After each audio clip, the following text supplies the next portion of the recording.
Good afternoon. Thanks for coming in for the computer clinic today. My name's Kylie Nero, and I'm going to give you a presentation on the internet and computer security on behalf of the Michael Laverne Memorial Foundation. Today, we're going to keep it kind of simple in terms of broad overview, but we're going to talk about some of the specifics of each of the pieces here. We're going to talk about what the internet is. We're going to talk about how to use it safely, and we're going to talk about how to properly secure your home network, and then we'll open it up for questions afterwards. So the big question, I'm sure on the forefront of everybody's mind, is what is the internet? You may have heard rumors that this cool guy named Al Gore started it years ago, and you might have heard that the internet's a series of tubes. Unfortunately, the internet is neither of those things. The internet really is just a fancy way of talking about how computers and servers all connect to each other and send each other messages for web pages or for online games or for banking or whatever the case is. But the first internet message dates all the way back to 1969. That was when the first message was sent from one computer to another. And of course, the message, as I'm sure you can imagine, was very primitive. But it was a message sent from a computer to another. So that is what we label as kind of the birth of the internet, if you will. But then in the early 80s, the internet protocol was standardized. And the internet protocol basically defines how computers on the internet are going to talk to each other, without specifically defining what they're actually passing back and forth. So it's really just a way of saying how two computers or two devices on the internet will connect to each other. And then in the late 80s, the early 90s is when the ISPs started to emerge. You may remember those old AOL CDs that used to come in the mail, and you pop those in your computer and you get so many free days of internet connectivity, whatever the deal is there. I hardly even remember at this point, but that was, again, AOL was one of the premier ISPs to first really help open up the internet to the average consumer. So, as you can surely tell, the internet has been growing, for 25 years at this point, at least. It's become an incredibly pervasive piece of technology that just affects all of our lives in so many different ways. And it's one of those things where it's not going to be slowing down anytime soon. As time goes on, we're going to become more connected. We're going to have more devices. We're going to be transferring more data over the internet as time goes on. So this stuff is not going away. And one of the biggest aspects of the internet, as most people think of it, is web pages. And really, there's nothing special about a web page. A web page is primarily just a piece of information sitting on a server somewhere that defines what kind of text will be on the page, how it's going to look, and then that web page will also have references to like images or videos or files that you can download. But for the most part, that's really all a web page is. It's just a collection of information that gets stored on a server somewhere. A server is really just kind of a way of saying a fancy computer. A server is a computer with a lot more memory, a lot more processing power. It's going to have faster internet connection through multiple connections and that sort of thing. But at the end of the day, a web page kind of boils down to a piece of information, typically written in HTML, that gets served to you from a server to your own computer. So this HTML thing that I've been talking about stands for Hypertext Markup Language. Basically what it is it's a standard that people who write web pages use to send information over the internet to your computer at home, and your web browser, that could be Internet Explorer, that could be Google Chrome, that could be Safari, that could be Mozilla Firefox, all these different web browsers know how to take these HTML tags and convert them into something that your web page can show. So, for example here, it may be a little hard to see on the presentation here, but all of these presentations are going to be on our website, mlmf.org. You can go online, you can download the presentations. But what we have here is a picture of some HTML code on the left here. So the idea really is that this is just text. It's just text that specifies what's going to show up where, what it's going to look like, where it's going to link to. And the idea is that this is what gets sent over the wire from the web server to your computer. It's just a text file. And what comes out on the other end is your browser taking that text, and it knows how to convert it into something that looks like a web page. And the idea, of course, is that when you have images in your web page, in your code here will reference those images, and your browser will make another call to download the actual image and will display it in place based upon where the HTML code specifies. But there's no reason for us really to get too technical into that sort of stuff, because that's more for like the programmers. That's more for guys like me, what we do at work, writing web pages, so that you folks at home don't have to worry about what actually builds the web page together. But in order for you to get that web page from the web server to your computer at home, you have to connect to an ISP.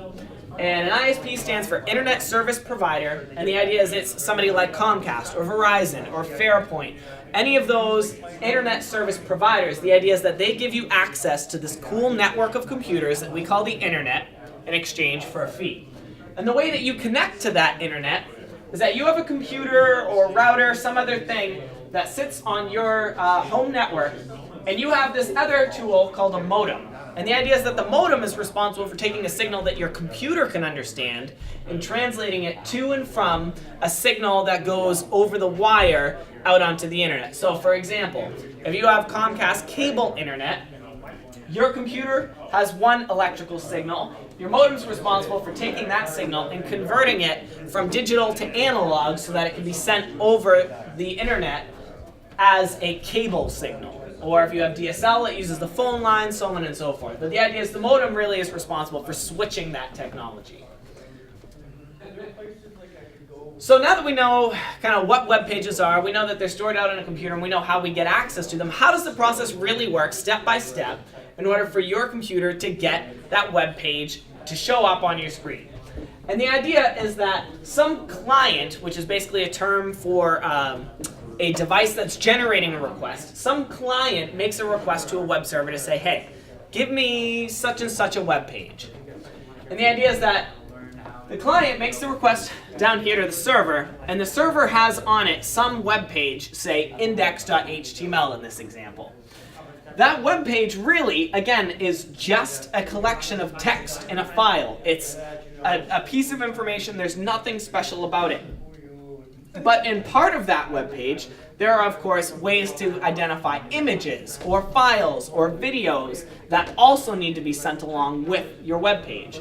So the idea is that the web server, in addition to sending these characters that your browser knows how to turn into a web page, it will also send across later on, it will send across the actual pieces of information that build up the image that you need to see. So for example, if your web server is also going to return an image that goes on your home page, the idea is that one request will send back the actual text that your browser knows how to build into a page, and then the next request will send through all of the images that need to go and actually populate that page there.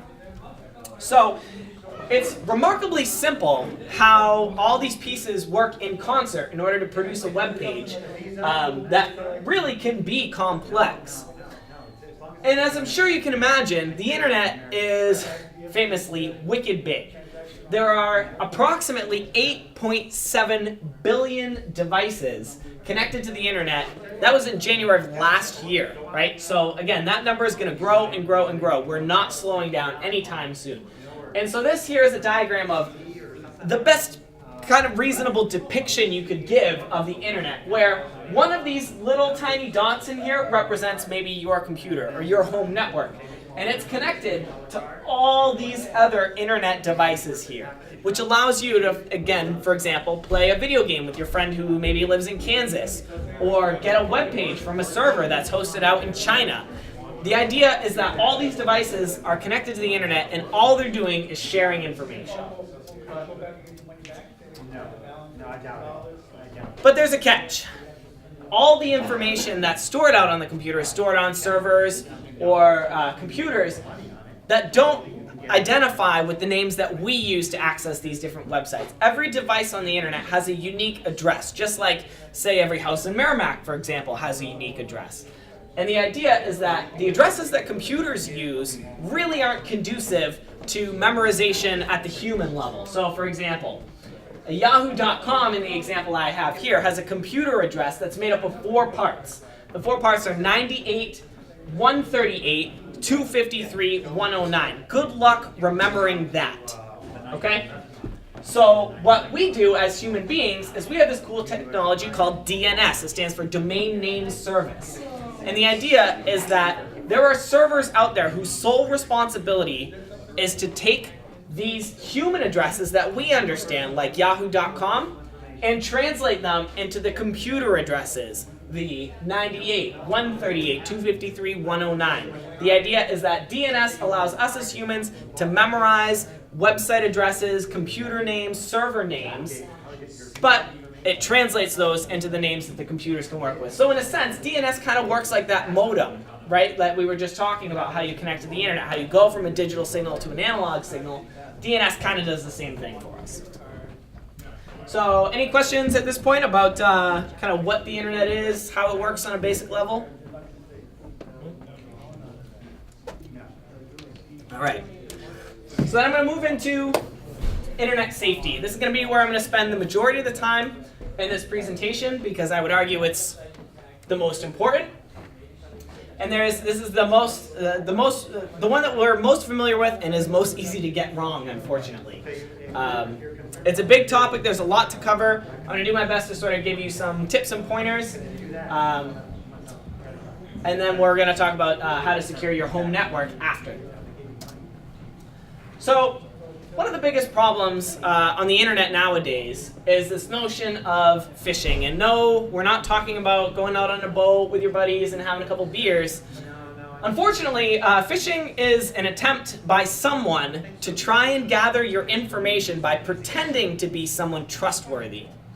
And the metaphor I'd like to draw this here, that probably is where this term comes from, is the idea that if you can imagine dropping a fishing line into the water, the fish in the water think that that bait at the end of the line is free for the taking. So they go and they bite on. Well, sorry, Mr. Fish, but that thing, that little piece of bait that you thought was trustworthy and was going to provide you a nice meal, actually is your ticket out of the water and somebody else's meal. So I would have to guess that's where the term comes from, but that's kind of the way to think about it, right? Is it somebody trying to act like someone trustworthy to get you to give them information, and then you give this non-trustworthy person your information, and suddenly you have a sad day. It's estimated in 2013 that $5.9 billion, that's billion with a B, $1 billion were lost in 2013 due to phishing attacks.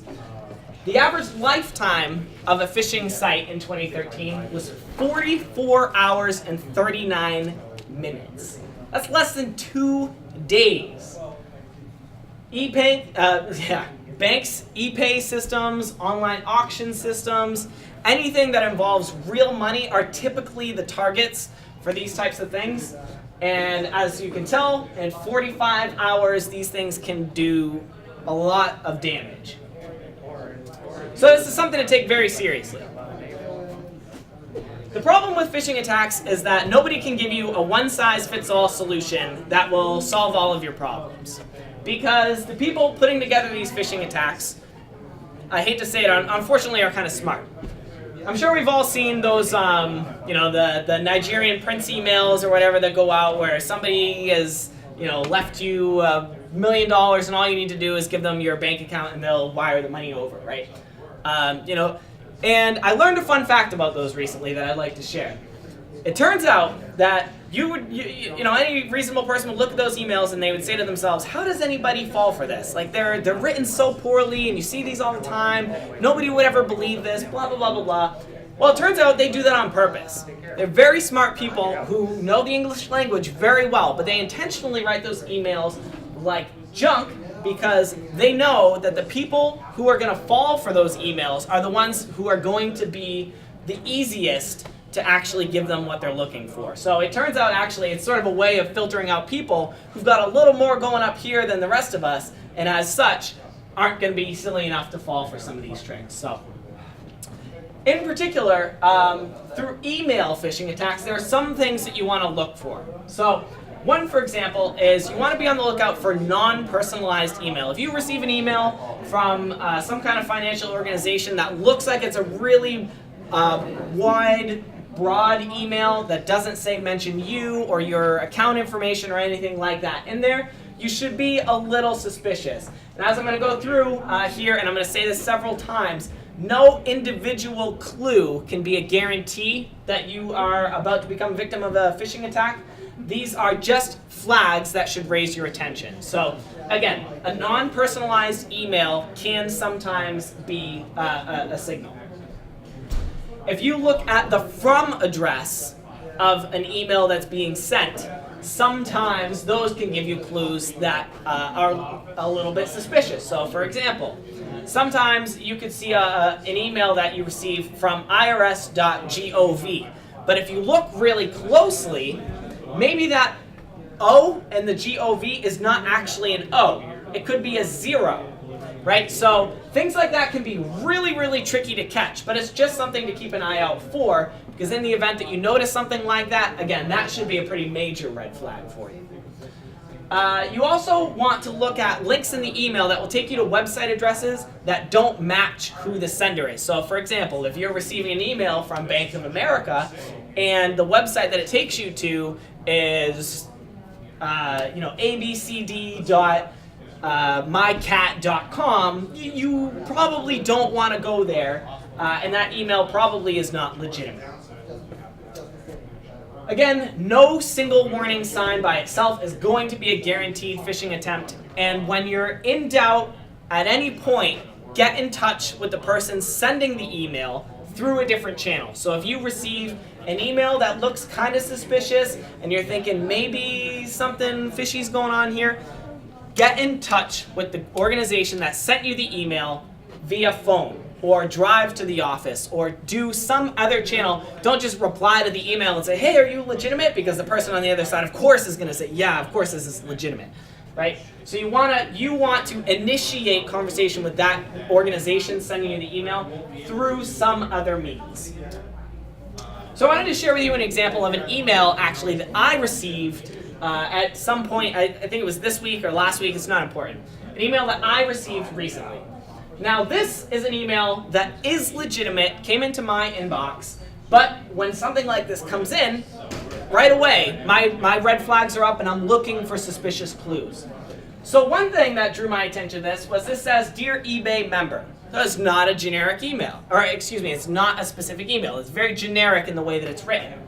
There's no account information on here, and furthermore, this email is asking me to take some action. In particular, it wants me to go to a website and change my password, okay? So typically emails that give you a sense of urgency, hey, you need to do this right away, or some bad thing is going to happen, typically those are emails that you want to look out for. So this, I found a really interesting example, because this is an email that does trigger off some warnings, but is legitimate. So another thing up here in the from email address is I have eBay at reply1.ebay.com. And now this is a URL that's interesting because unfortunately I have to make this a little technical in my description.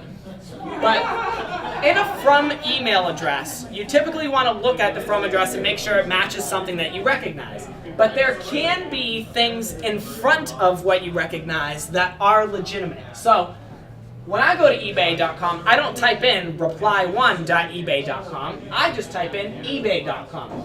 So as long as the point of the from address all the way to the end matches something that you're familiar with, you should be okay. The idea, again, is that you can have things in front of ebay.com, but as long as it ends with .ebay.com, you should be okay. Again, on this email down at the bottom, the email asks me to change my password. Those of you that are familiar with Heartbleed might have just recently received an email like this from eBay or from something else, and I'm not sure that that's the cause of what's going on here. We're going to talk about Heartbleed a little bit later. But the idea here is that eBay's asking me to change my password because they say that their servers have been compromised. But there's two important things to notice here. One, eBay is asking me to take action, but they're not threatening me. And that's an important distinction here. They're not saying change your password by this date or your account will be closed. They're not saying change your password by this date or we're going to take some fee out of your service or whatever the case is. They're just asking me to take action, okay? So that's an important distinction. The other thing I want to draw attention to here is that there's not something in this email, they didn't give me a link that I have to click that takes me to some website that's secretly some fake website. They've asked me to go to eBay on my own accord.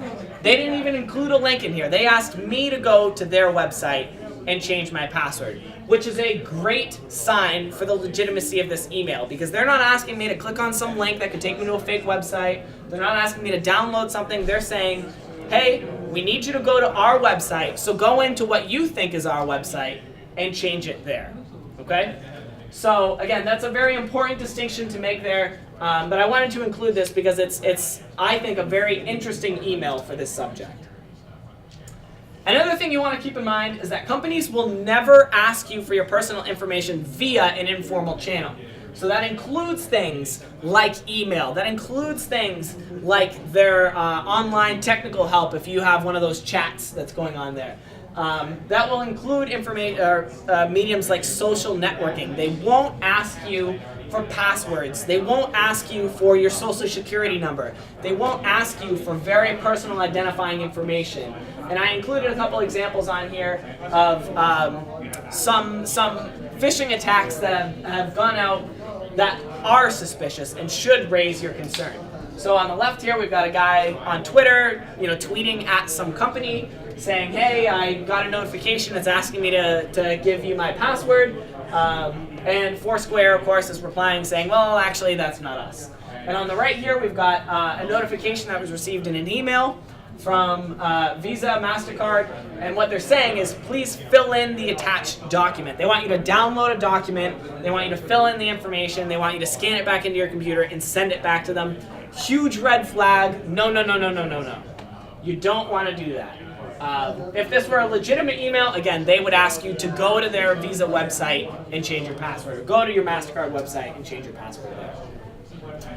So as we just talked about earlier, you want to beware of bad grammar in an email, right? So if big professional companies won't have poorly written emails. They're not going to have typos. They're not going to have grammar mistakes. They're not going to be poorly written. They're going to be professional emails. So look out for bad grammar, spelling mistakes, those kinds of things. You also want to use tools that are provided by your web browser and your web client. So the idea is that if you're browsing the web and you get a notification like this that argues that the website that you're looking at could be a forged website, it could be a phishing website, be aware of those. And unless you are 1,000% certain that the website that you've gone to is totally safe, appreciate and respect the warnings that it's giving you and ignore the website. Email clients like Outlook, for example, also include messages that tell you when links and functionality have been disabled because they can't guarantee that the sender of the email is totally safe. So again, these aren't guarantees that you're about to become a victim of phishing attacks, but you want to respect the warning that it's giving you. Another tip I can give you is that you want to use the newest possible version of your browser. If your browser has an automatic update, most of them do nowadays, and most of them have it turned on by default, but double check, make sure it's on by default, because you want to be using the latest versions of the browsers. The web browsers, the operating system developers, the credit card companies, they want to protect you as a user because they'd rather not you get in trouble on their software, right? So they're constantly updating their software in order to keep you safe. So make sure you're grabbing the latest versions. And that goes for operating systems too. You want to make sure you're getting the latest service packs, you're getting the latest updates for your operating systems, because they will find and fix bugs and exploits, and they will help keep you safe. But unfortunately, phishing attacks aren't the only kind of malware that's out here on the internet. So malware comes in many different forms, and that's just the general term that we use for software on your computer that you really don't want to be there. The idea is that there's things like adware out there. There's things like bots, spyware, trojans, viruses, phishing attacks, again, like we talked about. You've got rootkits. I mean, all this different stuff that's out there.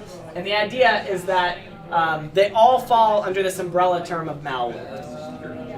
So one of the side effects of malware is this user account control dialog that comes up in Windows 7 and above. Actually, Vista might have had it too, it's not important.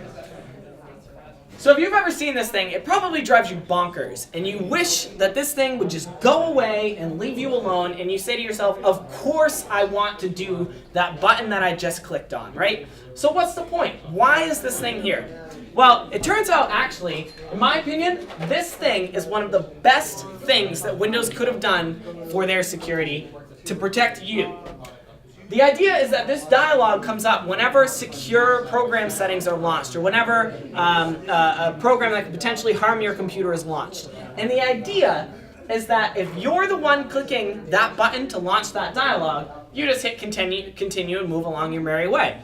But if you're in the middle of browsing your email and a dialog like this pops up and it wants to bring you to your control panel, you should grow suspicious.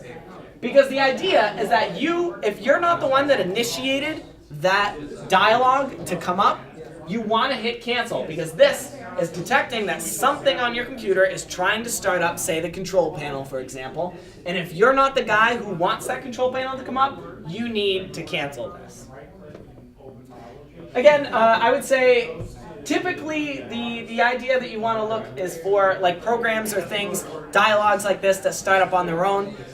But that should be well after startup. So on startup, your computer will start some programs automatically, and those are okay. It's if you're in the middle of working on something else after your computer's been on for half an hour and you get one of these, that's when you want to be suspicious. You also want to be suspicious of links or attachments that don't look like a familiar website, or something that kind of gets sent out of the blue without a whole bunch of information. If you receive an email from a friend, and in the middle of a 10-paragraph email where Joe's describing the vacation that he just went on, he includes a link to Flickr so you can check out his, vacation photos. That's cool, and that's probably legitimate, right? But if you get an email from a friend or something like that maybe is like one sentence or two sentences, and it's got a link in it, and you either don't recognize the link, or again, the description's kind of generic, that could be somebody who says, all right, I'm going to send out a phishing email or a link to a virus, and the link is just going to say, hey, check out these funny pictures of my cat, Alfred. And what's going to happen is they're going to blast this email out to everybody, and somebody somewhere is going to have a friend who has a cat named Alfred. And they're going to get this email, and they're going to say, oh, Alfred's got these funny pictures of his cat. Let me check this out. And they'll click on the link, and that's how they get suckered in. So, they could be a bit more generic too. Sometimes they'll be like, you'll receive an email like this, or an instant message or something like that, Facebook message that says, hey, is this you? And it has a link in it, and that's all it is, right? So those are the kinds of things that you want to be suspicious of. And again, if you are suspicious, get in touch with the person or organization that sent you the email through a different channel. So if you receive an email or a Facebook message from your friend Bill, and he sends you a link that, again, kind of raises your suspicion, call Bill up, or send him a text message, or go to his house, or whatever, and just say, hey, did you really send this email? Because a lot of times, email programs will send this stuff out, and the people whose accounts it's being sent from don't even know that the messages are being sent, because they're happening automatically. So you definitely want to be careful of things like that. You also want to be suspicious of those fix everything advertisements. So maybe you bought a brand new computer, you're browsing Google, and you see this advertisement somewhere that says your PC performance is poor, and you say to yourself, what the heck, I just bought this brand new computer, I'm going to go to Best Buy and I'm going to yell at the guys there, blah, blah, blah, because obviously they sold me a piece of junk. Well, no, really, this is just an advertisement that tells you that your computer is poor, and there might be nothing wrong with it. This is not looking at your computer and telling you that something's wrong. It's not looking at your computer and telling you that it's not running fast, or that your registry's messed up, or whatever that is. That really is just them putting out this random guess, hoping that it will connect with somebody who doesn't know the tricks and will believe, oh yeah, my computer is slow. How did this thing know? Well, I guess it doesn't matter. I need to fix it anyway, and they'll click it, right? So you want to be suspicious of those fix everything advertisements. One of my personal favorite tricks, if you can have one of those, is this notion of nested windows. And unfortunately, I've helped more than one family friend or relative or whoever help get around this kind of problem. And it's actually really subtle. So something like this could come up on your computer. Maybe it's not like a repair dialog. Maybe it looks like a web page, or maybe it looks like your C drive or your My Pictures folder or whatever. It could be something that comes up here. But the trick on this one here in the nested windows is that you want to look for the two bars at the top, right? So you have one bar at the top and then you have another bar there, and they both have like an X in them, or they both have the minimize symbol, or whatever the case is. That should be something that raises your suspicion, because what this really is this is one dialog that opens up with a picture inside of it. And you could click anywhere inside this dialog and it would take you to some website, or you would, some FTP server or something like that, and you download this file to your computer without even realizing it, and you can get yourself into trouble. So the trick is to always try and go to the outermost window and then click the X on that. Or if you're really fancy, you could use the Start menu and right-click on a window down there, or you could use the Task Manager if you know what you're doing. But for the most part, you'll usually be okay if you just try and pick the outermost window and click the X on it. So in the event that unfortunately my tips here haven't been enough for you and you do fall victim to a phishing scam, first of all, let me tell you, it does happen to most of us. I have clicked on something and I said, oh man, I wish I didn't click this, or downloaded a virus or whatever. It happens. So one of the first things you want to do is, if it's a phishing scam, you want to report it to the government. So in here in this presentation, I've got a link for you, us-cert.gov. They have a report phishing link that you can go there and you can report a phishing scam that you've encountered. There's also the Federal Trade Commission website, ftc.gov. You can go there and report any kind of suspicious activity, whether it's phishing, whether it's some other kind of malware, so you can go there. There's also the Internet Crime Complaint Center, IC3.gov. You can go there and, again, report your complaint as well. But first and foremost, in the event that you give away information that is secure, whether it's a bank account, whether it's a credit card number, or even if it's as simple as something like maybe you gave away your home address and you didn't realize that what you were doing was a little suspicious until later on. Call the issuer of your credit card, of your bank account, talk to a person, or drive to the building and have a real conversation with somebody, tell them what happened, and they will help you out. Your credit card companies, your bank accounts, or your bank companies, they want to keep you as their customer safe and protected. So reach out to them in the event that you grow suspicious of something, and they can either help you identify whether or not that really is a scam, or even if they're suspicious, they can cancel, they can close out your card and then reissue a new one, right? And then you don't even have to worry about it. So they'll work with you on that, so talk to them if you're suspicious at all.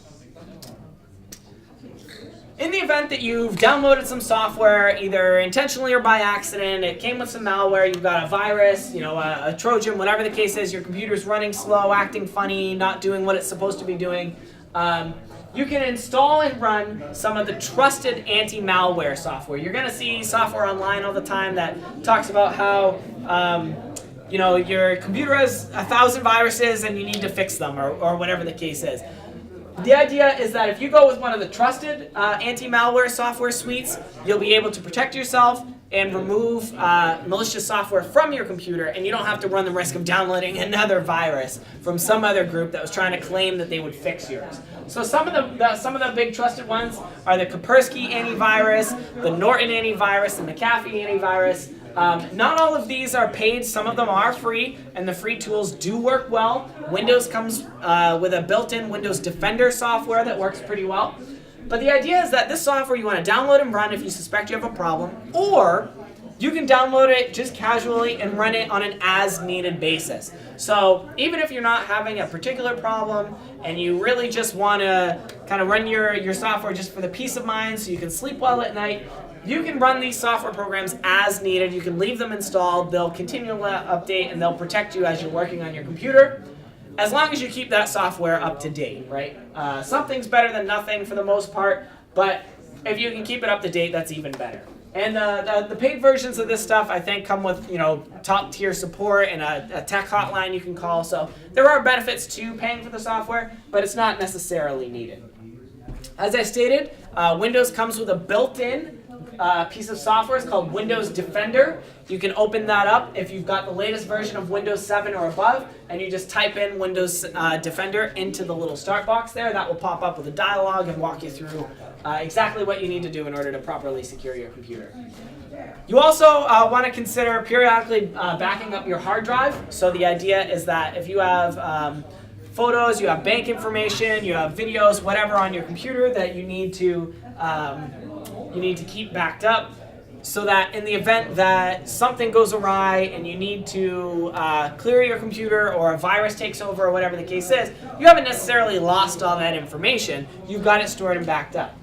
The thing that I need to state in order just to make sure I've got my own bases covered is, if you have a virus or you've already identified that you have a virus, sometimes backing up your hard drive can be problematic, because maybe you'll back up a file that looks like a picture and it really is the virus, and so really all you're doing is backing up the virus, and you're going to put it back onto your new computer once you fix your problem. So you do have to be a little bit careful of that. There's also the option to format your entire drive, which basically is to wipe the whole thing clean and start from scratch.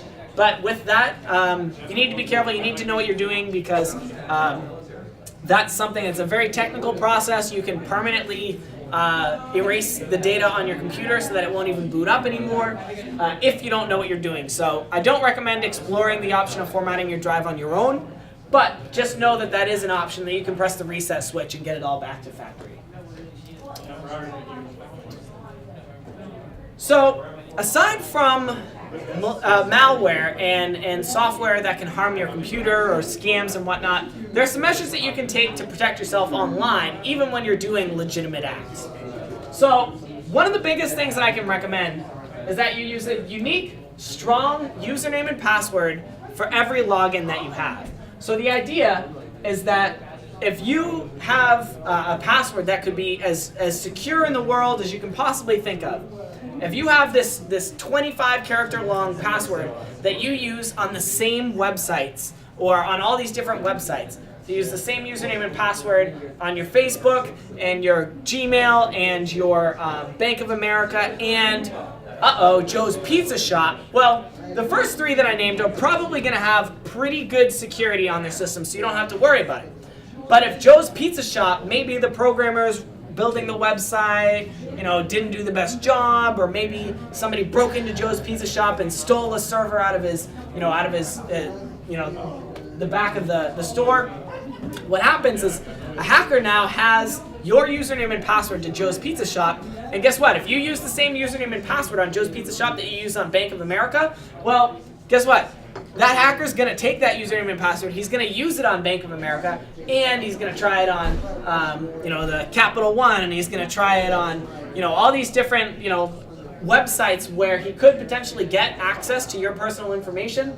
And if you use the same username and password everywhere, he's going to get access to those, right? So it's important to use a different username and password for every login. And I know that sounds daunting. We all can do a better job of using different passwords on different websites, but there are some tricks out there to help you. So one of the things that I advocate is using a password memorization program.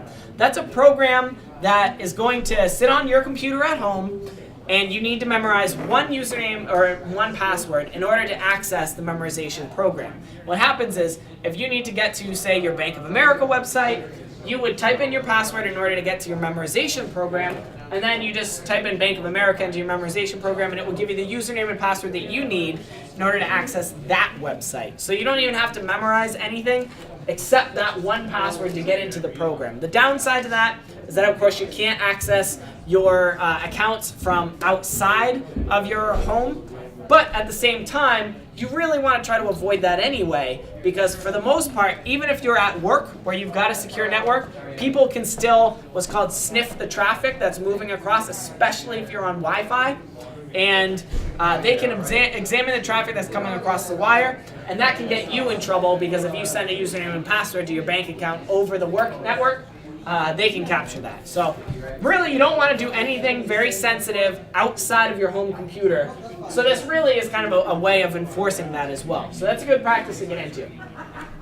There are other things that you can do, like memorization techniques. So maybe for whatever reason you do need to access something sensitive outside of your home computer, you can use a memorization technique. So for example, if you think of a sentence, maybe mine would be, I love my dog Milo. If you think of that sentence in your head, you can use that as some kind of password, or I should say you can use that to generate a seed for a password. So the idea is that maybe you think of this sentence and then you take the first letter of every word in that sentence. So in this case, it might be ILMDM. And then maybe you can mix with the capitalization a little bit. Maybe instead of the 1, you can use, instead of the I, you can use a 1. Maybe you put an exclamation point at the end because, you really love your dog Milo, right? So there's a couple things that you can do to help yourself build a secure password that's easy to remember. And the trick is to use a sentence, right? And it doesn't have to be the first letter. It could be the second letter. It could be the last letter. It could be the vowels, right? Whatever you want to do. There's some other password memorization techniques that I included in the presentation here that you can check out on your own. And I would also encourage you to change your password periodically because that is important. Again, with the whole Joe Pizza Shop thing, if somebody gains access to your password and then you use it on other websites, they get access to those websites. But if you change your passwords periodically, it makes it even less likely that they can take a password and use it on another website, even if it's the same website, right?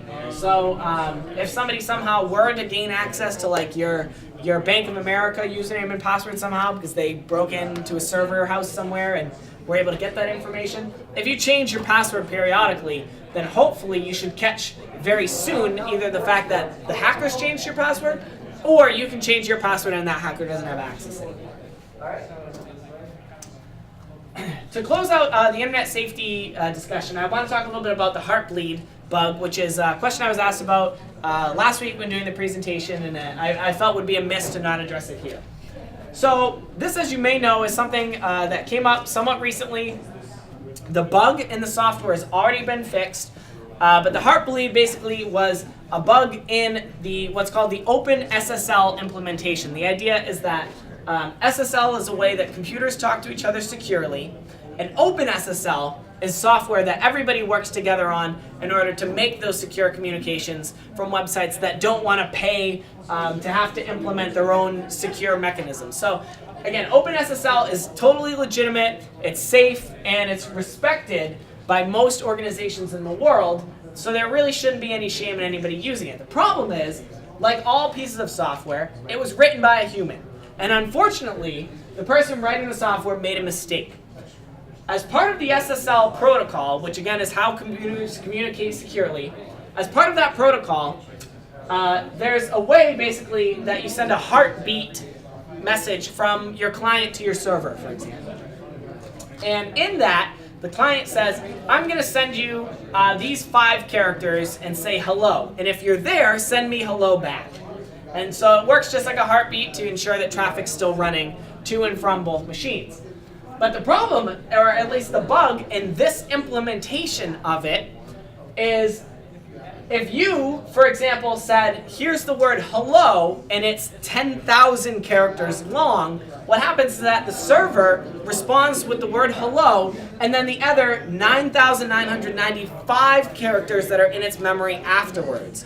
So what happens is that the server always was trusting the number of characters that was being sent up, so somebody could write a fake OpenSSL implementation that said, again, send me the word hello, that's 10,000 characters long, and now they have almost 10,000 characters of memory that we're running on the server, which may or may not include bank account information. It could include username and password information.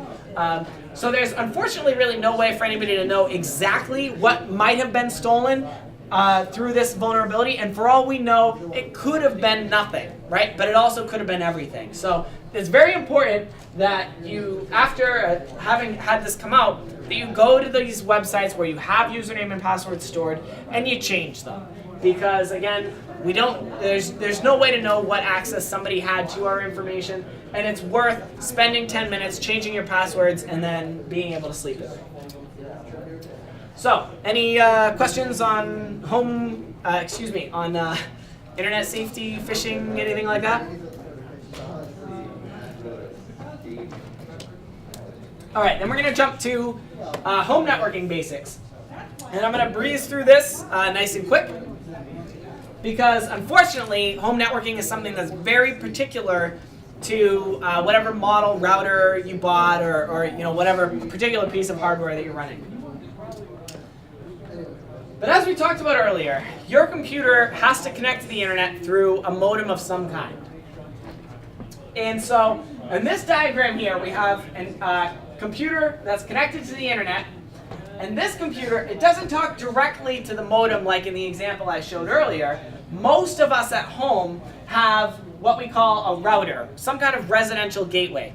The whole idea is that your computer, your laptop, your TV, your wireless devices, your mobile phones, everything connects to this residential gateway, this router, whether it's straight through record or whether it's through Wi-Fi.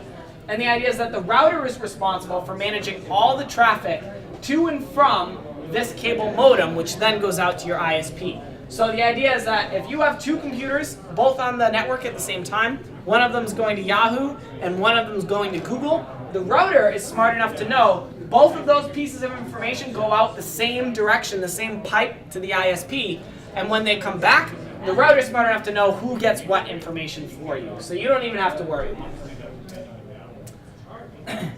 I do want to clarify something that I said a little bit earlier. I did oversimplify in that I stated that every device that's connected to the internet has a unique IP address. And that's not entirely true. The idea is that every connection to the internet has a unique IP address. So for example, one connection from your ISP has a unique IP address that nothing else in the world is going to share. But the computers within your home network behind that connection from the ISP, they sometimes can have the same addresses as your neighbor or the next neighbor down or your office at work or whatever the case is. And that's because of this cool little topic called subnetting. It's a very, very technical and highly detailed piece of technology, but we're not going to go too deep into the details here because it's definitely beyond the scope of the presentation. But I did want to let you know that there are blocks of these IP addresses that are reserved for private IP addresses that you can use, again, with the router in order to be able to basically share the same IP address as somebody else, as long as somewhere during that chain of networking you have a unique address. So most of us nowadays are using wireless in order to connect to the internet. So there are a few things that you want to keep in mind with your wireless networking. One being, you want to change the default password on your router. And I'm going to show you why in a minute, because the implications of not doing so are terrifying.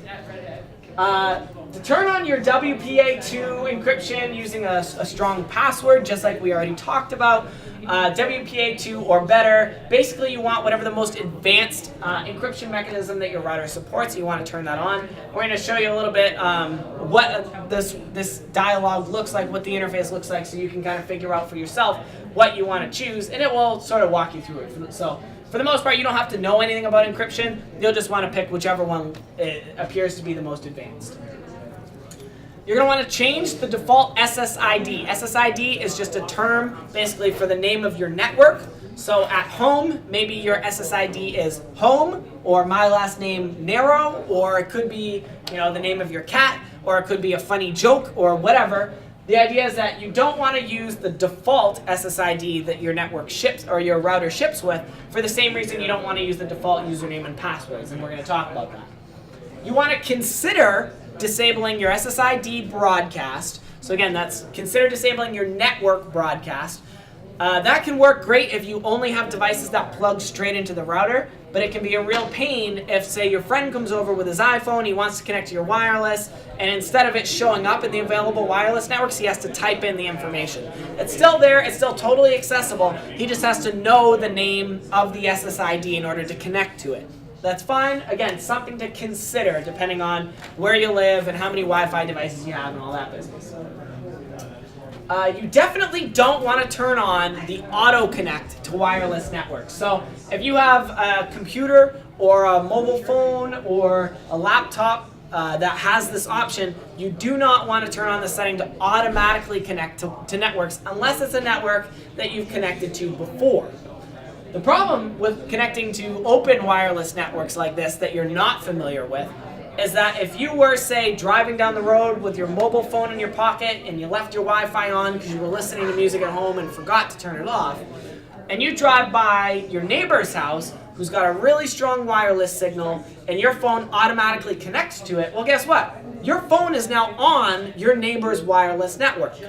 Or, furthermore, somebody else could be driving by your house, and if they are set to automatically connect to open networks and you leave your network open, that can be a way that they gain access to your system. So you definitely do not want to do this unless you know exactly what you're getting yourself into, and very few circumstances will that apply. Finally, above all else, with your wireless network, turn on your firewall. It's built into Windows, it's going to be built into Mac OS X, it's going to be built into any modern operating system, and most pieces of software or hardware nowadays won't let you turn it off. A lot of them come with built-in firewalls that you can't shut off. So if you have the option, turn it on. If you don't have the option, safe to assume that you're protected. So, just a second ago, I was talking about why you want to change your default username and password, why you want to change your default SSID, and drum roll, here it is. The reason is that there's this website out there, and there are several of these. It's not secret information. The manufacturers publish this information. There's a website out there called www.routerpasswords.com. And if you type in the make of your router, for example, you can see all of the models for that particular manufacturer. You can see the protocols that they support, and you can see the default username and passwords that they ship with. You might say to yourself, how is this legitimate? How is this website not shut down? This seems grossly unsafe. Well, the truth is, again, you should be changing that information by default, but this information is available because when you first hook up your router or your, some internet connected device, you need to have that information in order to be able to get in for the first time and change the settings. So they do have to ship with a default, and that's where this stuff comes from. But you don't want to leave the defaults because this information is available. And if your network's properly secured, you shouldn't have to worry about an attacker getting onto your network because they can't even connect to it in the first place.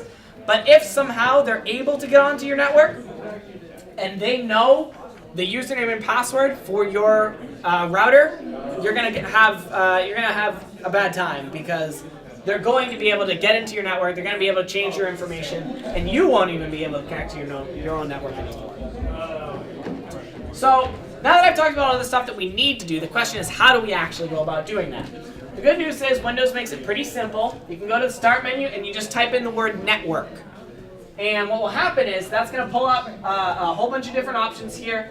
And what you're going to want is the control panel option for Network and Sharing Center.